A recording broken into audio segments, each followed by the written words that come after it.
What is up, YouTube? Welcome to this Game of Thrones video. Damn, that was one hell of an episode. I mean, seriously, we thought last week was lit. Well, it was technically because the dragons burnt everyone. But it was really lit. So if you're new to the channel, a like and a subscribe is super appreciated. Check out the links below, join our Discord, get some sick Game of Thrones merchandise. But this went in. Now, there were some bits that if you blink, you missed it. There were some deep moments, but I'm going to bring them to you. So first of all, Bronn. Bronn's had enough. I love the fact he was like, whoa. Jaime was like, yo, you're still with me. He was like, no, dragons is where I end. So I love the fact that Bronn actually kind of sorted this meeting out. I'm not too sure if that was Cersei kind of stirring the pot somewhat, stirring it. But I think that is kind of true, where he actually arranged the meeting with Tyrion. I expect that possibly he will go to Dragonstone and join the side of the dragons, because he's like, you know, I'm not down with this. And you know what? He's best buds with Tyrion and, of course, Jaime as well. So it's kind of, it doesn't matter. He's a sellsword at the end of the day. He doesn't really care what really side he's on, as long as he's getting paid and not getting killed. But I'm hoping that he does join him. Now, speaking of switching sides, Tyrion is not liking the whole Dany doing this. So I talked in my last video, my last trailer video that I did for this episode. And a lot of you were like, Dany's not evil. This is war. Yes, but she just doesn't care. I mean, Tyrion was like, just put him in the cells. He'll change his mind over time. But she's got to look strong in front of these Dothraki. So if you remember, of course, these Dothraki are bloodthirsty. Jaime also said in the episode that they do this for sport. So that's why they're going to lose against the Dothraki, because they don't give a shit about dying. And they're on an honour system there. So really, she had to kind of kill Dickon and, of course, Randall as well. And Sam doesn't know about this at all, which is a bit orcs when he's going to arrive at Dragonstone. Oh dear, she killed my parents. So there is that. However, Tyrion is not liking the methods. He's eager to make peace with Cersei of all people. He risked his life going to King's Landing, which is quite big there as well, with Davos and all that. And of course, Gendry. I love the fact, right, that we had those keep rowing memes. Davos actually said, I thought you'd still be rowing your boat, which is hilarious. But he was just like in Flea Bomb. He was just there the whole bloody time. He was in front of our eyes. I mean, seriously, God. Chris from Skins, you've grown up. But it was nice seeing him, and I love the fact that he just doesn't give a shit. He's got his hammer. He's so much like his father, and we had that kind of meeting with Jon Snow as well. So we saw those guys meet together, which was really neat as well. And it was nice seeing those together. And I love the fact that he was like, or Davos was like, you know what, you're going to have to stay alive, but just say you're not Robert Baratheon's son. Walks in, says, yeah, I'm so-and-so, I am the son of Robert Baratheon.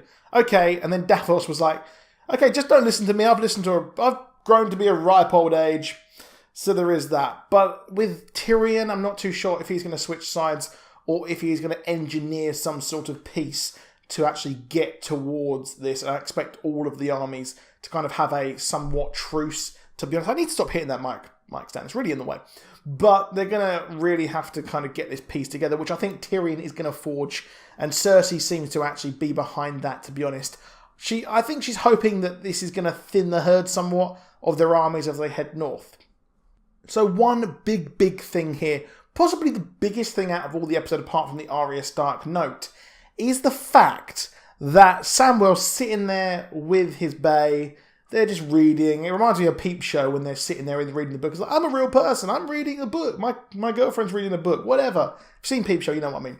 But the fact that she's sitting there reading, she's talking about the bowel movements of the Maester, how many stairs are in the Citadel, how many windows are in the Great Sept of Baelor, which there's none, as Samwell so savagely points out.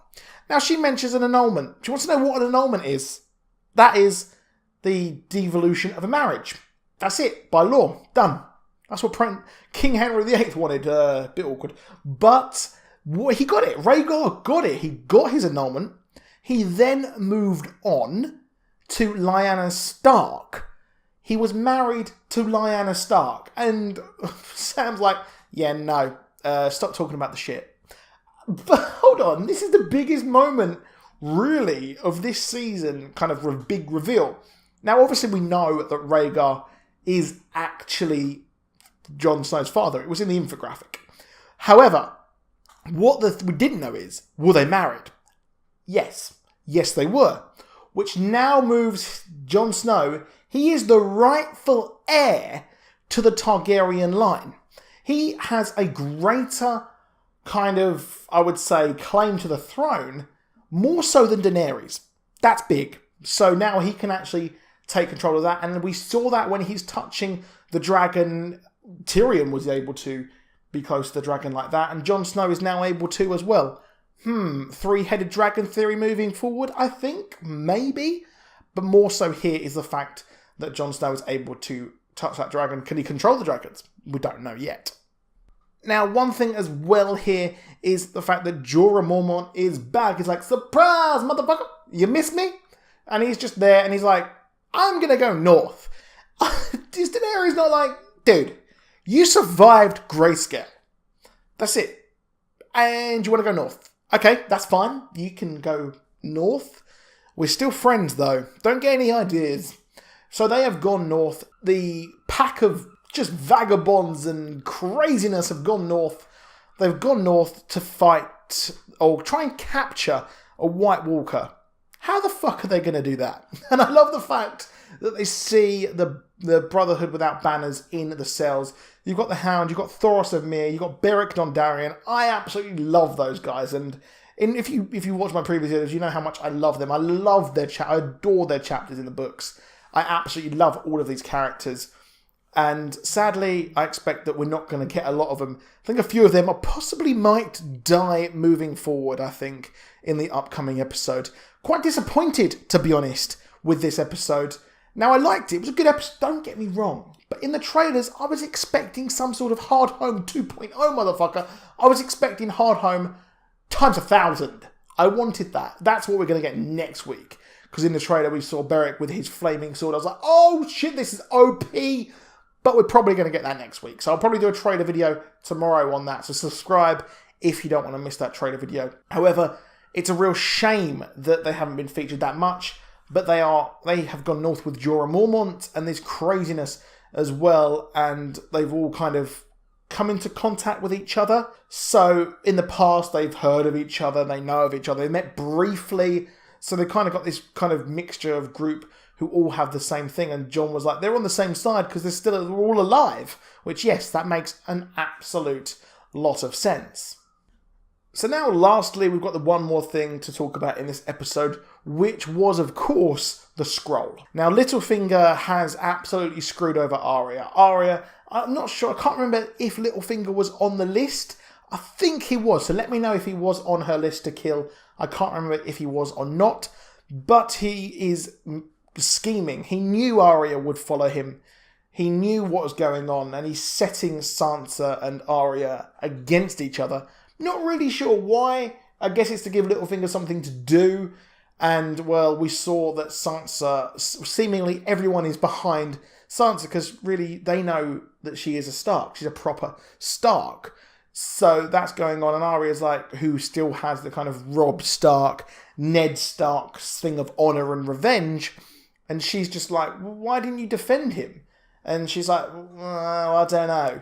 And then she is going to find shit. She is going to find the scroll. And she's found it. She's found the scroll that Sansa wrote under duress about Robb Stark, trying to get him to come back. So that's a bit awkward there. So we're going to see that go forward. I expect that Sansa will work this out. She's smart.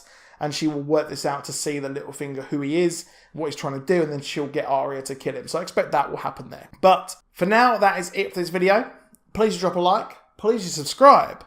And I'll see you soon, and goodbye.